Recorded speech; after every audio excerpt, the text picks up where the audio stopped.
दोस्तों, good afternoon. आप लोग कैसे हैं? आई होप आप लोग बहुत अच्छे होंगे। और आज आपके लिए हम बहुत अच्छा इन्फॉर्मेशन लेकर के आए हैं। आज हम लेकर के आए हैं जियो और बीएसएनएल के बारे में। आज हम कंपेयर करेंगे कि जियो हमारे लिए बेस्ट है या बीएसएनएल हमारे लिए अच्छा है। अगर बीएसएनएल अच्छा है तो क्यों अच्छा है, और क्या हमें बीएसएनएल को लेना चाहिए या नहीं लेना चाहिए। क्योंकि आप जान रहे हैं कि आज के टाइम पे सारे मोबाइल कंपनियां अपना रेट बढ़ा दी हैं, तो बीएसएनएल अपने रेट पे ही है, अपने सामान्य रेट पे ही है और सही रेट है उसका, और हमें अच्छा भी लगता है। लेकिन क्या हम बीएसएनएल पे भरोसा कर सकते हैं? आज इसके बारे में भी हम चर्चा करेंगे। साथ में दोस्तों जियो के बारे में कि जियो क्यों रेट बढ़ा दिया है, और अगर रेट बढ़ाया है तो क्या हमें इस पर कंटिन्यू करना चाहिए या हमें बीएसएनएल को भी पोर्ट करा लेना चाहिए। तो आज हम इसके बारे में पूरा डिस्कशन करेंगे। तो दोस्तों चलिए हम शुरू करते हैं। शुरू करने से पहले प्लीज़ आप हमारे चैनल को लाइक, सब्सक्राइब, कमेंट अवश्य कर लीजिएगा, क्योंकि जितने भी इम्पोर्टेंट वीडियो होते हैं वो आपको इसी प्लेटफॉर्म पर मिलते हैं। दोस्तों, आप लोग को पता है कि जियो, एयरटेल, वीआई कुछ दिन पहले अंबानी के बच्चे की शादी से कुछ दिन पहले रेट बढ़ा दिया गया था। मजाक मजाक में लोग कह रहे थे कि जो रेट बढ़ाए हैं वो अपने बच्चों के शादी विवाह में खर्चा करने के लिए बढ़ाए हैं।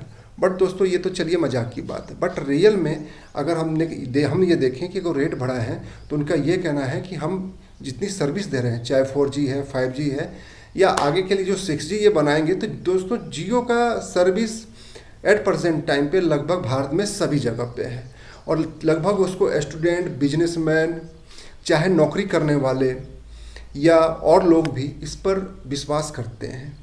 क्योंकि दोस्तों हम लोग जहाँ भी जाते हैं तो सीधे निश्चित है कि हमारा बात व्यवहार इसी से ही होता है। मोबाइल हो चाहे नेट हो, अगर हमारा कहीं भी डाउन होता है तो बाद में चल के हमें कोई इन्फॉर्मेशन नहीं मिल पाती है, और आपको पता है कि हमारा एक मिनट हमारे लिए बहुत ज़रूरी होता है। तो दोस्तों बात व्यवहार करने के लिए अगर आप एक बिजनेसमैन हो या एक नौकरी पर्सन हो, जो आपको टाइम टू टाइम रिपोर्ट देना है या बात करना है, अपने बॉस से बात करनी है, आपको अपना काम कराना है, तो निश्चित रूप से कितना भी महंगा सर्विस हो जाए, आपको पैसा बात की चीज़ है, आप पहला सर्विस पे आप बिलीव करोगे। सर्विस में दोस्तों दो कंपनियां बहुत बेस्ट चल रही हैं, चाहे जियो हो चाहे एयरटेल हो। आप कहीं भी चले जाइए, लगभग ये दोनों मोबाइल की जो ये इनकी इंटरनेट है या चाहे इनका सिग्नल है, बहुत अच्छा पकड़ता है। इससे कहीं कोई दिक्कत हमको नहीं आती है। लेकिन दोस्तों अगर हम बीएसएनएल की इस पर हम कंपेयर करें तो बीएसएनएल दोस्तों ये मेरा मोबाइल है और लगभग मेरा इसमें 5 साल का खुद का अपना एक्सपीरियंस रहा है।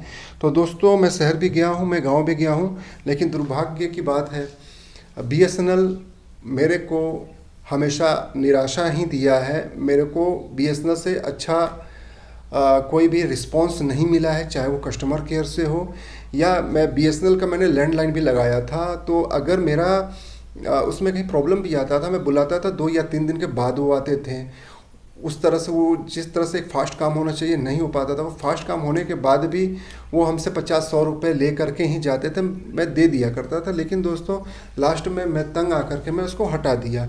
मैं बीएसएनएल का सिम, अब मेरे से आप पूछेंगे कि मैं बीएसएनएल का सिम क्यों लगा के रखा हूँ, तो दोस्तों मुझे भारत से प्यार है और मैं चाहता हूँ कि जितना भी हमारा घरेलू कंपनियां हैं वो कम से कम आगे बढ़े।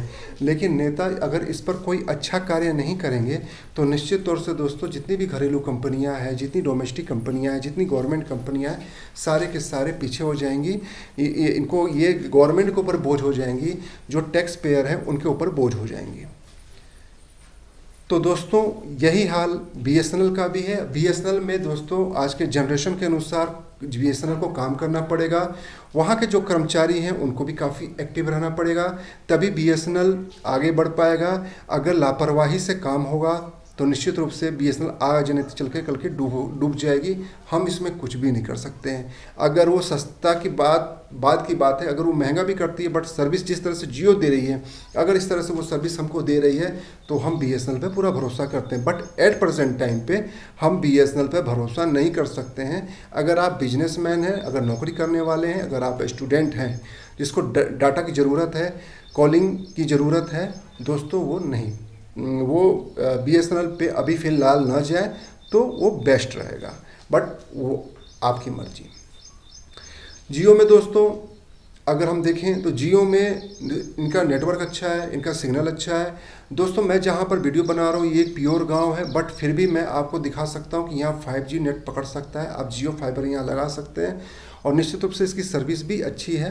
आपको ये 2 पैसा महंगा है, लेकिन नो डाउट ये आपको काम करके अच्छा दे रहा है, तो आपको इसी पे ही स्टेबल रहना चाहिए, कहीं आपको जाना नहीं चाहिए।